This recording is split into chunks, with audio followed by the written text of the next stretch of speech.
দর্শক মণ্ডলী, আমাদের সঙ্গে রয়েছেন প্রফেসর পারভেজ করিম আব্বাসী। স্বাগত আব্বাসী ভাই আপনাকে। ধন্যবাদ মতি ভাই। দর্শকদের প্রতি আমার সালাম এবং শুভেচ্ছা। শিরোনাম দেখে নিচ্ছি। দৈনিক ইত্তেফাকের শিরোনাম হচ্ছে পূর্বাঞ্চলে বন্যায় ক্ষতি 14,421 কোটি, অস্থিতিশীল পরিস্থিতি থেকে সেনাবাহিনী দেশকে রক্ষা করেছে প্রধান উপদেষ্টা। বাংলাদেশ প্রতিদিন সেনাবাহিনী মানুষের পাশে, সংলাপে চাওয়া পাওয়া। মানবজীবন বিচার নিয়ে সমন্বয়হীনতা, গণহত্যা মামলা, খাস্তগিরের নিয়োগ বাতিল, মেরিটাইম সচিবের পদত্যাগ। কালের কণ্ঠ, হুন্ডির হুতা সাবেক এমপি আফজাল। খাদ্য সংকটে ভুগছে পানিবন্দী মানুষ। আমাদের সময় লেখাপড়ায় কাটছাটে নরমরে শিক্ষার ভিত, মেয়াদোত্তীর্ণ হচ্ছে হাজার কোটি টাকার যন্ত্রপাতি। খবরের কাগজ, ডিমের বাজারে নৈরাজ্য, 4 দলের 7 আপত্তি। কালবেলা, গোষ্ঠীদ্বন্দ্বের প্রতিশোধ নিতে জুলাই হত্যা মামলায় নাম, জামাই শ্বশুর মিলে সোনালী লাইফের 353 কোটি টাকা লুট। আলোকিত বাংলাদেশ, নতুন করে 10 ইউনিয়ন প্লাবিত, সেনা সদর নির্বাচনী পর্ষদ 2024 উদ্বোধন করলেন প্রধান উপদেষ্টা। ইনকিলাব, কোন দিকে খেলছেন আসিফ? কৃতদাস আমলারা কি প্রশাসনে হাসিনার খুঁটি? প্রতিদিনের বাংলাদেশ, পুঁজিবাজারে এখন খেলছে কারা? দরপতন চলছেই, লেনদেনও কম। সংগ্রাম, সংস্কার এবং নির্বাচন প্রশ্নে ঐক্যমতের দিকে যাচ্ছে রাজনৈতিক দলগুলো। সেনাবাহিনীতে সৎ, নীতিবান অফিসাররা এই পদোন্নতির দাবিদার, প্রধান উপদেষ্টা। করতোয়া ডিসিদের দুর্নীতির খুঁজে দুদক, বন্যায় শেরপুরে নিহত 8। The business standard, Bangladesh army recognized a symbol of trust again, professor Yunus. কেমন দেখছেন পরিস্থিতি? 2 মাস হয়ে গেল প্রায়, একদিন বাকি নতুন সরকার। এতটুকু বলাটা বোধহয় হচ্ছে সেফ, যে মধুচন্দ্রিমার যে সময়টুকু ছিল, হানিমুন পিরিয়ড যেটাকে আমরা বলি, ওটা শেষ সরকারের। কেন মানুষ এখন গণবিপ্লব বলেন, গণ অভ্যুত্থান বলেন, প্রায় 2 মাস হয়ে গেছে। এখন কিন্তু মানুষ তাদের প্রতিদিনের জীবনে ফেরত যাচ্ছে। প্রতিদিনের জীবনে মানুষ আশা করে, এবং একটা কথা আশা করে যে কিছু জিনিস, কিছু সমস্যা যেটা আগে বিগত সরকারের যাদেরকে হচ্ছে যে ভোগাতো, সেটা অন্তত কিছুটা হলেও ভিজিবল চেঞ্জ বা পরিবর্তন বা উন্নতি হওয়া উচিত। একটা কথা বহু বছর অনেকে বলেন, কিছু যদি সমালোচনা করা হয় যে 16 বছরের জঞ্জাল, 16 মাসে তো এখানে পরিষ্কার হবে না, বা 16 দিনে পরিষ্কার হবে না, ইত্যাদি ইত্যাদি। কেউ বাংলাদেশের লোকরা কেউ অতটা বোকা নয়, বা অতটাও হচ্ছে যে অতি উচ্চাসার বিলাসীও নয়, উচ্চ বিলাসীও নয়, বা এইরকম হচ্ছে যে এখানে ভ্রান্তি বিলাসে ভুগে না। কিন্তু কিছু কিছু ব্যাপারে মানুষের ন্যায়সঙ্গত প্রত্যাশা আছে। এবং কি কি প্রত্যাশা আমি একে একে বলি। এতদিনে আশা করা উচিত ছিল যে বিজনেস অফ গভর্নেন্স, শাসন করার যে প্রক্রিয়াটা এতদিনে বোধহয় সরকার বা অন্তর্বর্তী সরকার ওরা আয়ত্তে আনা উচিত ছিল। কিন্তু আমরা দেখছি হচ্ছে, আপনি দেখুন আইন শৃঙ্খলার অবস্থা, সরকার বলছেন, এখানে উপদেষ্টারা যারা আছেন তারা বলছেন তারা পদক্ষেপ নিচ্ছেন, কিন্তু আমরা সেই রকম কিন্তু satisfactory improvement in law and order কিন্তু ওইভাবে দেখতে পারি নাই। শ্রমিক অসন্তোষ ঘুরে ঘুরে চক্রাকারে আবার কিছুটা কমছে। এটা হচ্ছে সাইক্লিক্যাল একটা ব্যাপার। কেননা হচ্ছে যে আপনি যতক্ষণ না ওদের মৌলিক সমস্যাগুলো সমাধান না করেন, ততক্ষণ কিন্তু এটা কিন্তু ঘুরে ঘুরে আসবে। এবং এটাতে কিন্তু আমাদের রেডিমেড গার্মেন্টসের উপর, রপ্তানির উপর এটা কিন্তু একটা চাপ আছে। আপনি তারপর দেখেন আইন শৃঙ্খলা এবং শ্রমিক অসন্তোষের পর 3 নম্বর জিনিস যেটা হয়েছে, যে যার মতো আছে দাবি নিয়ে বসে গেছে রাস্তায়, যে যার মতো দাবি নিয়ে আসছে। কেন এখানে গণতন্ত্র যেহেতু আসছে, কিন্তু গণতন্ত্র আসার জন্য যে এত রক্তপাত, এটাকেও কিন্তু আমাদেরকে এটাকে কিন্তু আমাদের এটা চেরিশ করতে হবে, রেসপেক্ট করতে হবে। এটা কিন্তু অ্যাবিউজ করলে কিন্তু এটা ডিভ্যালুড হয়ে যাবে, এটার মূল্য কিন্তু কমে যাবে। আপনি দেখুন সাইকেল রিক্সাওয়ালা, ভার্সেস প্যাডেল রিক্সাওয়ালা, স্কুলের ছাত্ররা পরীক্ষা দিবে না, তারপর হচ্ছে আপনি একের পর এক আন্দোলন হচ্ছে, এবং আন্দোলন হলে পুরো শহরের জঞ্জাট এখানে বেড়ে যাচ্ছে। এরপর হচ্ছে সাধারণ মানুষের সবচেয়ে বড় যে অভিযোগ, আগে সরকারের আমলে ভুগেছে টানা 4-5 বছর এবং এখনো ভুগছে, যেটা হচ্ছে নিয়ন্ত্রণহীন, লাগামহীন, এখানে হচ্ছে বাজারে এখানে হচ্ছে মূল্য, এখানে হচ্ছে মূল্যর উপর কোনো হ্রাস এখানে টানা হচ্ছে না। আমি মূল্যস্ফীতি যেটা বলবো, এখানে আপনি এখানে ইনফ্লেশন যেটা বলেন, এইগুলো এখানে আমরা প্রতীকী নাম্বার দেখছি যে আগেই ইনফ্লেশন রেট ছিল, মূল্যস্ফীতি ছিল হচ্ছে 10% উপর, এখন একটু কমে আসছে। বাজারে তো দেখে মনে হয় না।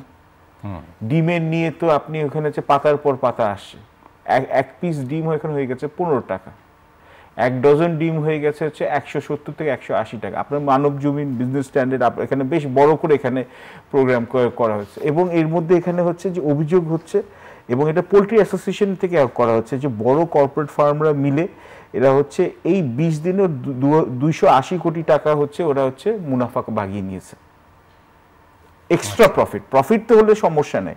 এবং আমরা এখন উপায়হীন হয়ে আমরা 2,32,000 ডিমের পিস আমরা ভারত থেকে আমদানি করছি। এবং তথ্য যেটা দেওয়া হচ্ছে যে আমাদের সরবরাহ, আমাদের এখানে দেশ থেকে যেটা অভ্যন্তরীণ সরবরাহ হচ্ছে 15 লাখ হচ্ছে ডিমের পিস, কিন্তু আমাদের চাহিদা নাকি হচ্ছে 4 কোটি ডিমের পিস।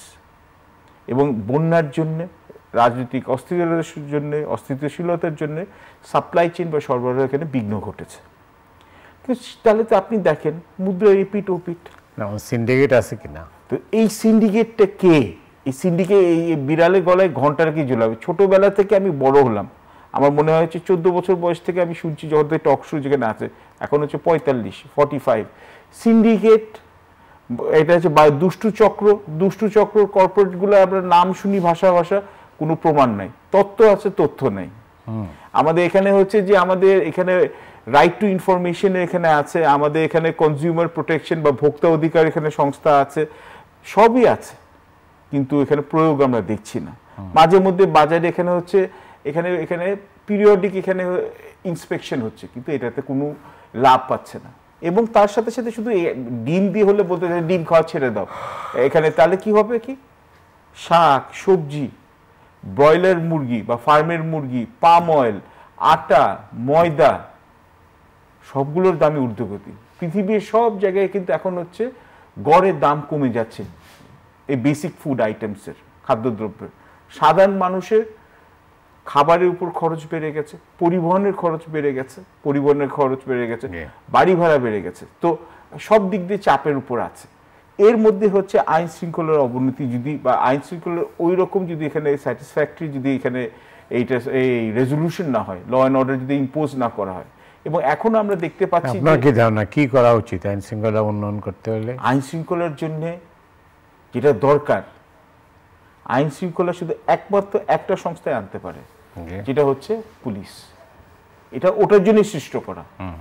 এখন মুশকিল হচ্ছে যে পুলিশ অ্যাডমিনিস্ট্রেশনের উচ্চ পর্যায়ে যে নেতৃত্ব আছে, অনেকে, সবাই না, আমি আবার বলছি অনেকেই, তারা হচ্ছে আগের সরকারের দমন পীড়ন এবং শেষের দিকে যে এখানে হচ্ছে শেষের 1 মাস যে এখানে হচ্ছে রক্তক্ষয় হয়েছে, তাদের সাথে হচ্ছে যে তারা সরাসরিভাবে এখানে হচ্ছে ইনভলভ, এবং এর জন্য আমরা দেখছি হচ্ছে যে এটা কনফিডেন্সের এখানে অভাব হচ্ছে।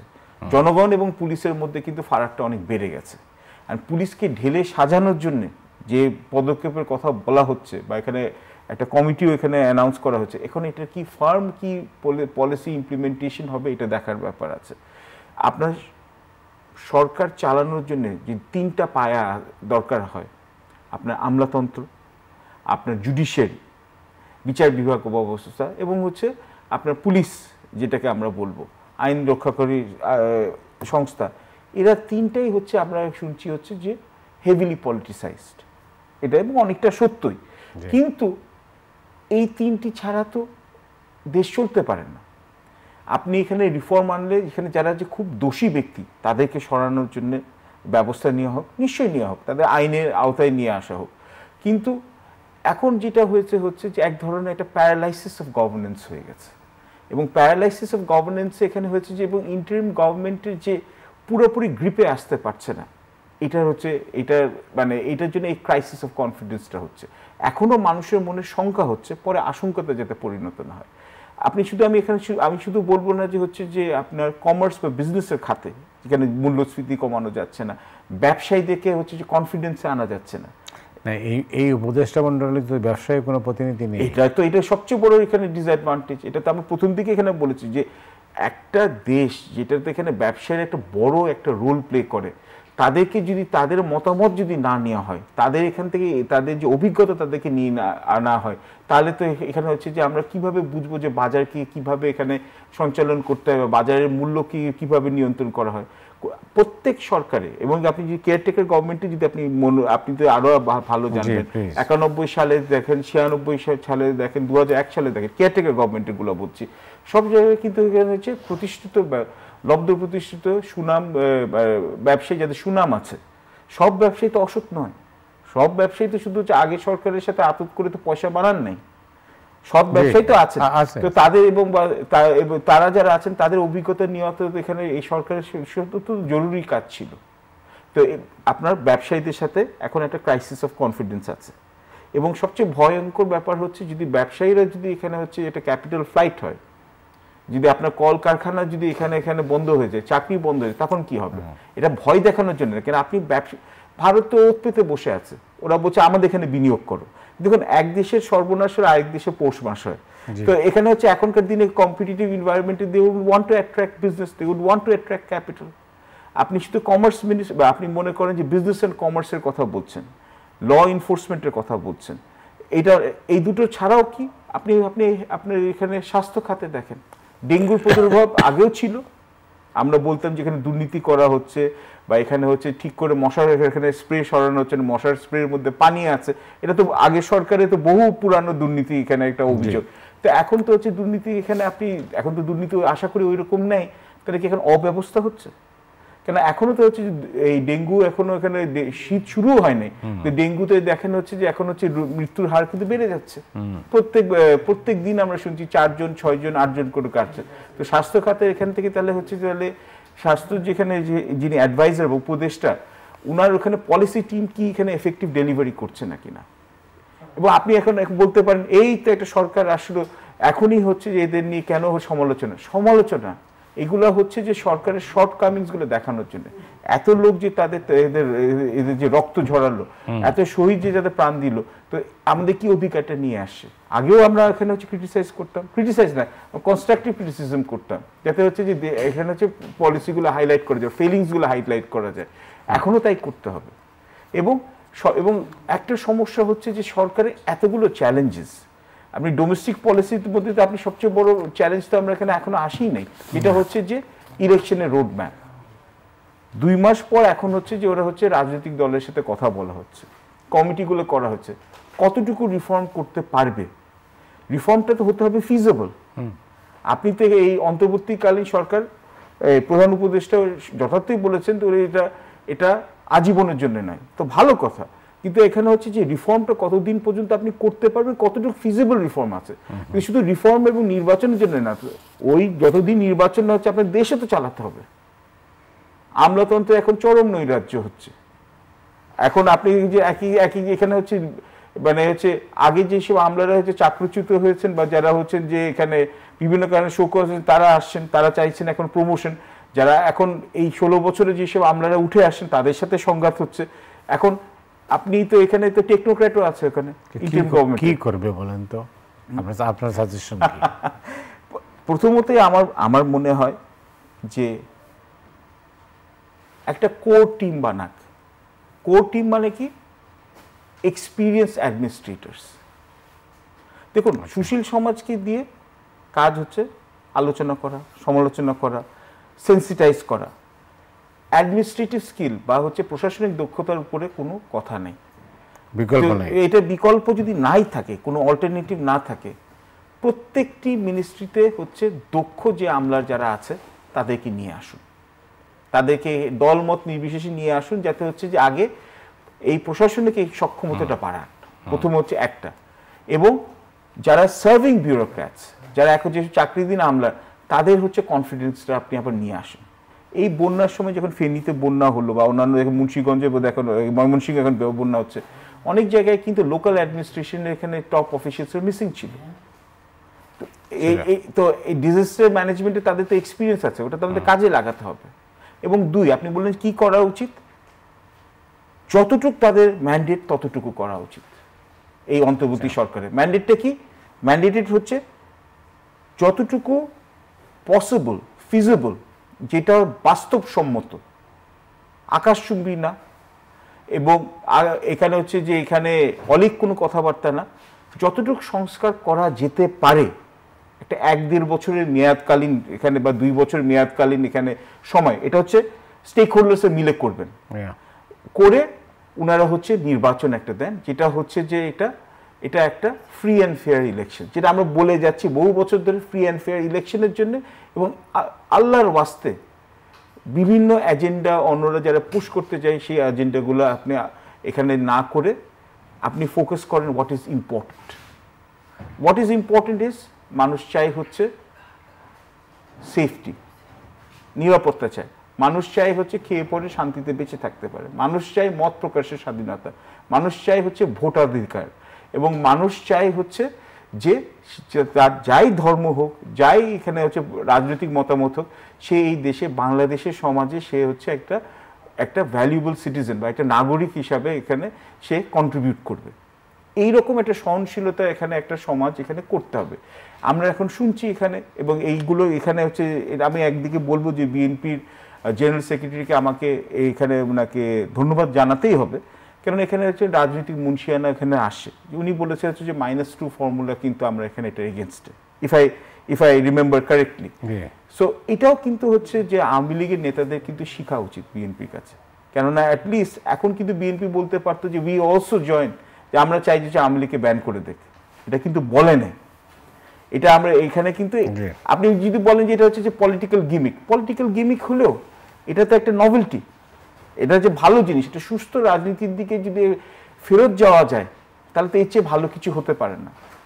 এবং আমরা এখানে, আমি এটাও বলবো যে অন্যান্য যেখানে এই আওয়ামী লীগের যেখানে যে এখানে আওয়ামী লীগে কি ভালো রাজনীতিবিদ নাই? নিশ্চয়ই আছেন, কিন্তু তাদেরকেও এটা মনে রাখতে হবে। বিএনপির জন্য এটা একই শিক্ষা যে মানে সীমাহীন ক্ষমতার দম্ভে ধরাকে সরা জ্ঞান করলে কিন্তু প্রাকৃতিক বিচার আছে, খোদার বিচার, আল্লাহর বিচার আছে। এবং এটা কিন্তু মানুষ ওরা এটা স্বীকার করতে হবে যে এই 16 বছরে নিপীড়ন হয়েছে, 16 বছরে গুম হয়েছে, 16 বছরে খুন হয়েছে, এবং শেষের 1 মাস যেটা হয়েছে সেটা অকল্পনীয়। এবং এটা কিন্তু জনগণের মনে একটা ক্ষোভ আছে, এবং যারা এটার সাথে সরাসরি যারা ইনভলভ এই ক্রাইমের সাথে, তারা হয়তো বা তাদেরকে রিহ্যাবিলিটেট করাটা অত সহজ হবে না। এখন এটা আমাদেরকে এটা মাথায় রাখতে হবে। জি, ধন্যবাদ আপনাকে। এই পর্যায়ে প্রতিদিনের বাংলাদেশের শিরোনাম হচ্ছে অস্থিতিশীলতা থেকে দেশকে রক্ষা করেছে সেনাবাহিনী, যথার্থ এটা বলেছেন ডক্টর মোহাম্মদ ইউনূস। একদম যথার্থ কথা। উনি, আমি বলবো হচ্ছে যে এটা হচ্ছে আমাদের বাংলাদেশের হচ্ছে ইনস্টিটিউশনাল ডেফিসিটের একটা বড়, মানে কাঠামোগত যে আমাদের দুর্বলতা, এটা হচ্ছে বড় চিহ্ন, এটা হচ্ছে বড় ইন্ডিকেটর। কি এটা কি আইরনিক না যে ডেমোক্রেসি রিস্টোর করার ব্যাপারে যে একটা অর্গানাইজেশন সব সময় ক্রেডিবল রোল প্লে করেছে, প্রশংসাযোগ্য রোল প্লে করেছে, নিউট্রাল রোল প্লে করেছে। 90-এ আপনি দেখেন এরশাদ বিরোধী আন্দোলন, তখন তো আপনি একদম ইয়োর প্রাইম এখানে ছিলেন। জেনারেল নুরুদ্দিন যদি এসে না বলতেন, এখানে যে মার্চিং অর্ডারটা না দিয়ে বলে এরশাদের প্রেসিডেন্ট এরশাদের কথা যদি জেনারেল নুরুদ্দিন মানতেন, তাহলে তিনি আরো অনেক বছর থেকে যেতেন। সিমিলারলি আপনি দেখেন কেয়ারটেকার গভর্নমেন্ট যখন আনা হলো 96-এ বা 2001-এ বা এমনকি 111-এ, একটা তো যতবার আমাদের ফ্রি অ্যান্ড ফেয়ার ইলেকশনস হয়েছে, somehow or the other armed forces played a big role. এমনকি বাংলাদেশের যে এখানে সৃষ্টির পিছনে, তখন তো আমরা পাকিস্তানের অংশ ছিলাম, it was under martial law, if I remember correctly. তো আর্ম ফোর্সেস একটা প্রফেশনাল ইউনিট, এবং আর্ম ফোর্সেস এখনো যতই রাজনৈতিক চাপ আসুক, যতই এখানে দলীয়করণ করার চেষ্টা করা হোক, ওরা কিন্তু ওদের একটা প্রফেশনাল এথোস রেখেছে। এবং এখান থেকে আমার মনে হয় যে আমাদের পুলিশ ভাইয়েরা, আমাদের আমলাতন্ত্র, আমাদের জুডিশিয়ারি, আমাদের মিডিয়ার ভাইরা এবং আমরা যারা আছি, যে এখানে ইউনিভার্সিটিতে যারা আছে, যে ক্ষমতাসীনদের হয়ে বিবেক বর্জিত হয়ে শুধু ওদের গুণগান করব, ওদের মোসাহেবি করব, ওদের স্তব গাইব, এটা করলে কিন্তু জনবিচ্ছিন্ন হয়ে যেতে হবে।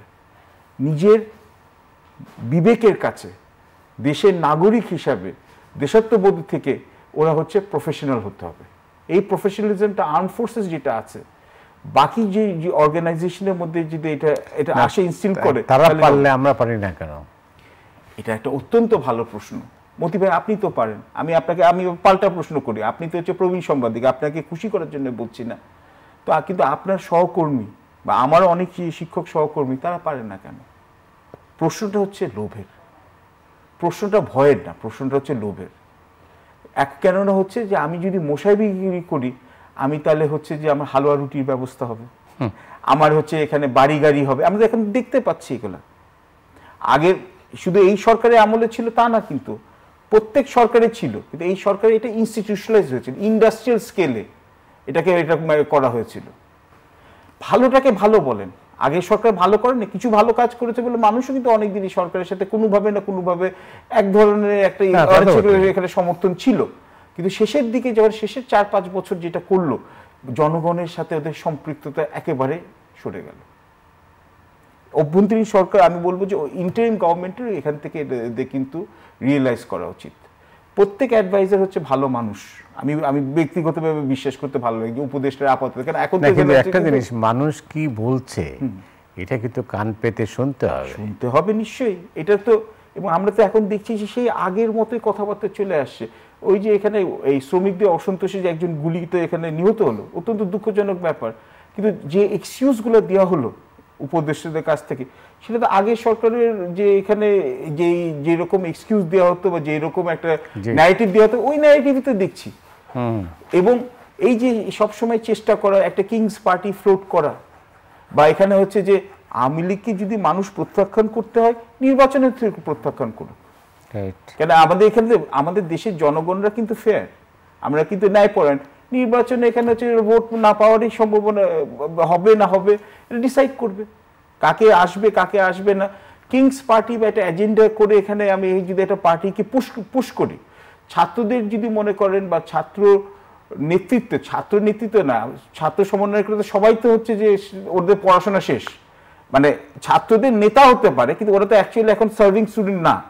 কিন্তু এখন হচ্ছে মনে ছাত্রদের একটা রাজনৈতিক দল হলো, ওই রাজনৈতিক দল যদি মানুষ মনে করতে চায় যে আওয়ামী লীগ, বিএনপি বা জামাত বা জাতীয় পার্টিকে ভুললে হবে না, এদের বাইরে আমরা অন্য কিছু দেখতে চাই, একটা বা দুইটা দল, কিন্তু এটা হচ্ছে এটা অর্গানিক প্রসেসে হতে হবে। আপনি যদি ইম্পোজ করতে চান, এই দেশের মানুষ কিন্তু এটা প্রত্যাখ্যান করে। অনেক ধন্যবাদ আপনাকে, এখানে শেষ করতে হচ্ছে আজকে। অন্য একদিনে আপনার সঙ্গে বিষয়ে এই নিয়ে আলোচনা করা যাবে। দর্শক মণ্ডলী, আজ এ পর্যন্তই। আপনারা সবাই ভালো থাকুন। শুভরাত্রি।